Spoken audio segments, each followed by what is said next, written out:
We already had Ripple, the company, predicting that this market will surpass $10 trillion, and I think that is still fairly conservative. Even if you have an ascending channel looking at the global trend, or even just drew a trend line right here, where do you think we go in the next 5 to 10 years? Is 10 trillion, 50 trillion, 100 trillion that hypey? I don't think so.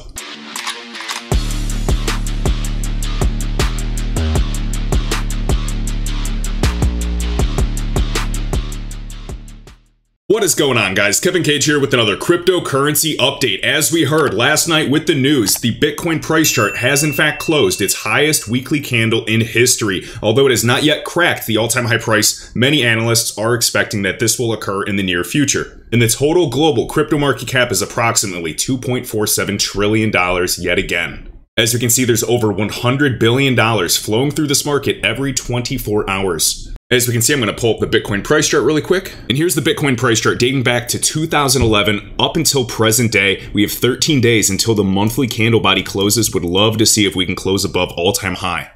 But anyways, let's dive into the weekly price chart. And as you can see, we'll draw a little horizontal line right here just to show you the previous all-time high candle body.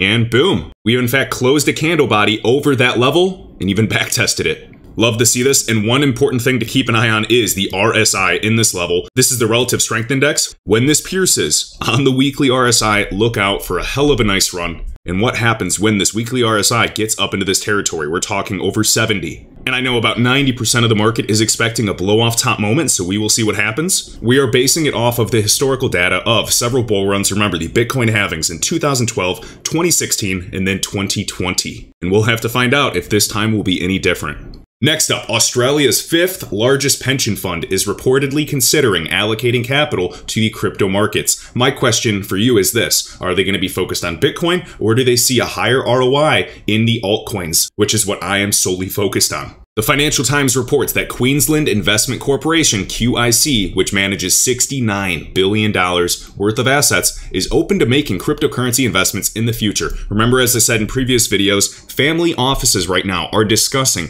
crypto assets being available to their investors in the near future. Of course, the institutions will most likely get in beforehand, but just wanted to share.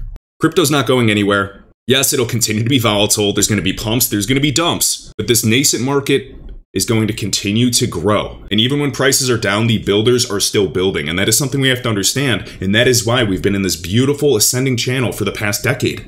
$69 billion on the way. Here's a picture I made the other day. So remember, recently, the global stock market, all stock markets around the globe have surpassed $100 trillion, 100T. The total crypto market cap history back in 2015 was only $3 billion worth. 2016, we went up to 10 billion, over a 3x from those prices. And then from 10 billion, we went to 100 billion, another 10x in just a couple of years. So 3 billion to 10 billion to 100 billion. Today we're at approximately $2.5 trillion. And I know in every video when we talk about this trajectory and looking at this ascending channel, people say, oh, this is hype, this is speculation. But when will those people realize this is just data? And I'm talking about 10-year timeframes. I'm not saying tomorrow. We already had Ripple, the company, predicting that this market will surpass $10 trillion, and I think that is still fairly conservative. Even if you have an ascending channel looking at the global trend, or even just drew a trend line right here, where do you think we go in the next 5 to 10 years? Is 10 trillion, 50 trillion, 100 trillion that hypey? I don't think so. Keep in mind, the equities market is being tokenized and put on top of this. You have the real estate market. Yes, I know, $217 trillion plus. And yeah, most of that is residential, so it's hard to tokenize initially. It's going to be more focused on commercial real estate. But the value proposition is there. We're already getting into artwork and NFTs and even gaming. And all of these markets together are billions and billions and billions of dollars. 155 trillion, 155T, is sent across borders globally. I'm not saying crypto has to do all of that. I'm even talking 1% or 10% of that is quite substantial to where we are today. Remember, DeFi, TVL, this is the total value locked in all these DeFi protocols. You can visit DeFiPulse.com.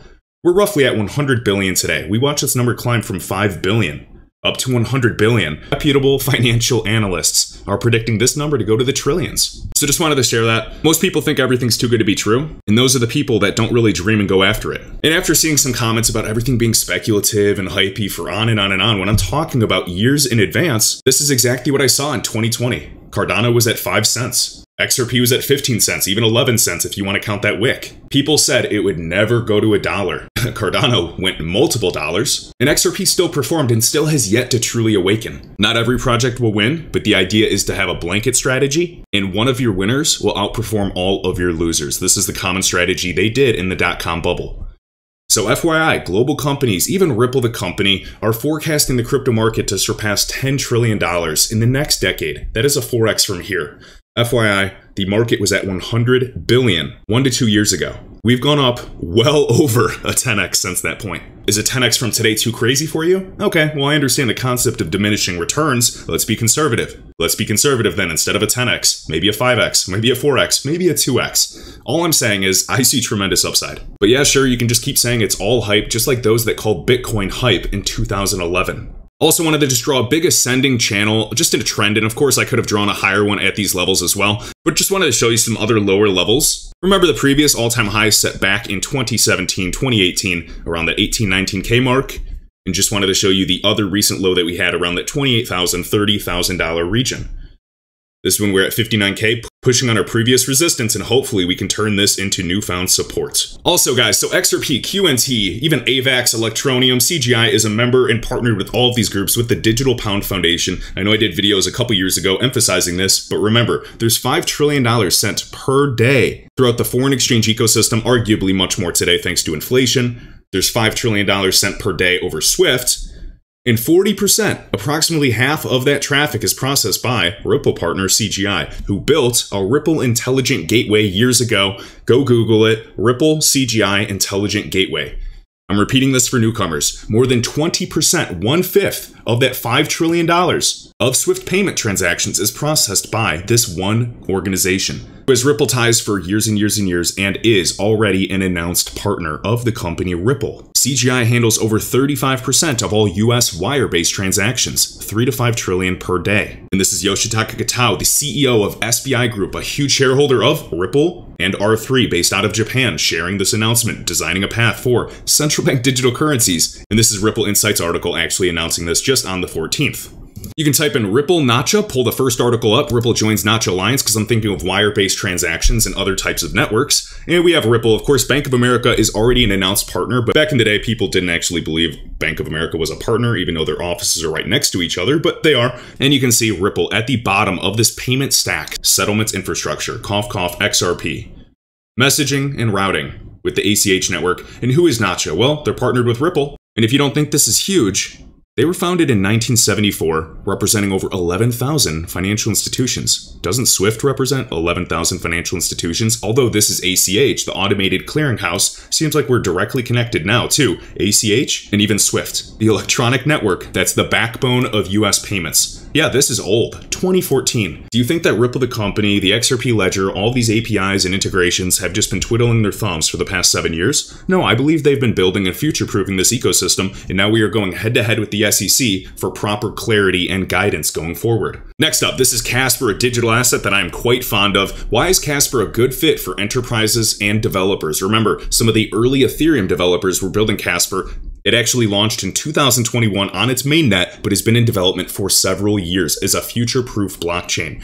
Smart contracts can be upgradable, which is a huge benefit for enterprise users, because they want to be able to change it if something does in fact change. Developer-friendly languages, and I'm sure you guys are familiar with Rust, or at least have heard of it. Predictable network fees are in development, which is huge, because anybody that's been using MetaMask with Ethereum's blockchain, you understand $50 fees or gas fees or $100 gas fees are outrageous. And what's an example of the Casper network already in use? We have IPWE. They are a global patent registry currently building on Casper network.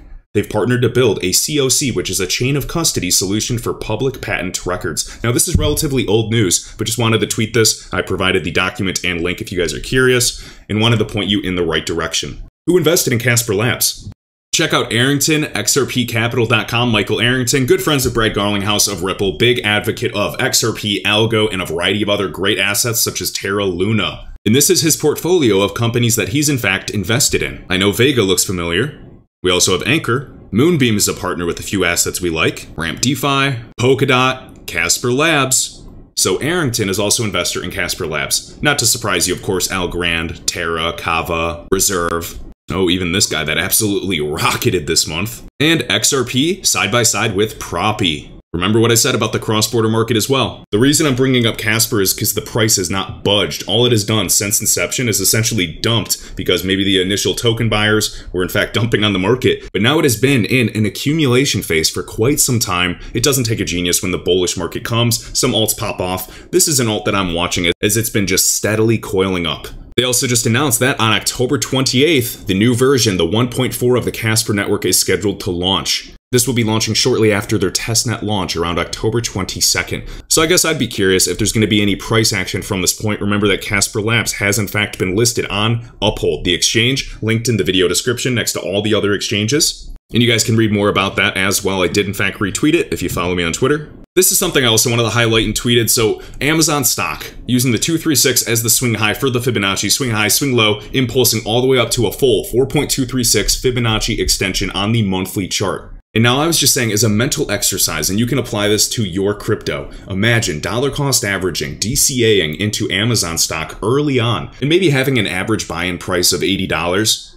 And then people laughing at you when it falls down to $60. Short-term perspective. As we know, many assets in the crypto market are coming out. Whether you say it's a V-shaped recovery or you can stretch it out and say this is a classic cup and handle, we're in a very interesting point because I believe we're about to experience alt season 2.0 in the near future. Also wanted to highlight this because I think there's tons of misconceptions in this space. I've been speaking to a lot of people that do not want to invest into crypto because they don't want to pay taxes on profits. If you have a loss for the year, you do not pay taxes, guys. If you are not paying taxes, you are not making money. Every profitable individual, every profitable business aspires to pay taxes because only profits are taxed. To me, that is a great problem to have. Remember, in every video I do, there's a list of all crypto services and resources that I use with discounts, such as TaxBit, my favorite platform for tracking taxes in real time. I've used a variety of others. This is my favorite. You can test it out and also get a 10% discount with my promo code, along with iTrustCapital. This is my Roth IRA platform. Some people move their 401ks into crypto. You have to decide if this is a fit for you. For me, it absolutely is. I used to be with Vanguard, just in the index funds, getting a good return because the stock market's been climbing.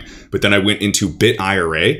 That was the platform I used. In the past videos, I accidentally said Bitcoin IRA. The platform I used was bitira.com, and I moved over to iTrustCapital. It was cheaper. I have control over my funds 24/7. I'm a big fan of iTrust specifically because I'm also getting my Flare, my Spark tokens from them, and I still have XRP on this platform. So you get your first month free. They have the mobile application on the way, unless it's already out, and you can decide if this is a good fit for you. For me, it is because I'll be paying 0% on all of my crypto profits with all of the crypto that's on this platform. So I hope you guys enjoyed. We're going to be rooting for XRP to finally kick off, and we can see that Bitcoin is still pushing. So we're going to watch, see how high Bitcoin pushes, and just another day waiting. Catch you in the next one.